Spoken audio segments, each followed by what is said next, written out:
Former long-serving sheriff of Limestone County, Mike Blakely, will remain in jail, at least for now. The sheriff was convicted of theft and ethics charges in 2021 and reported to the Franklin County Jail last year to start his 3-year sentence. This morning, the Board of Pardon and Paroles in Montgomery held his first parole hearing. News 19's Emily Mosner was the only reporter from North Alabama in the hearing. She's joining us now live from Montgomery. Emily?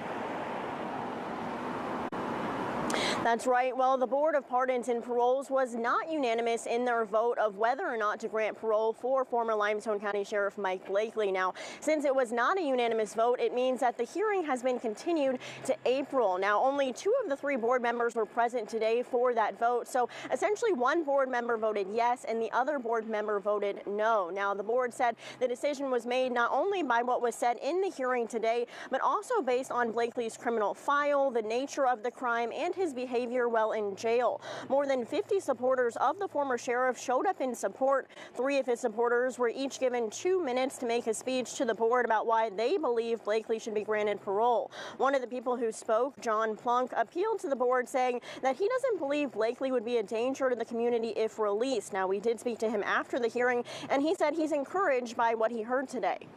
It's obviously a 1-to-1 vote. So, yes, we're holding out hope and encourage that the other board member will see it our way and say Mike's been in jail long enough. He's paid over $1 million in fines, so to speak, because he's lost his retirement, and he served over a year in jail.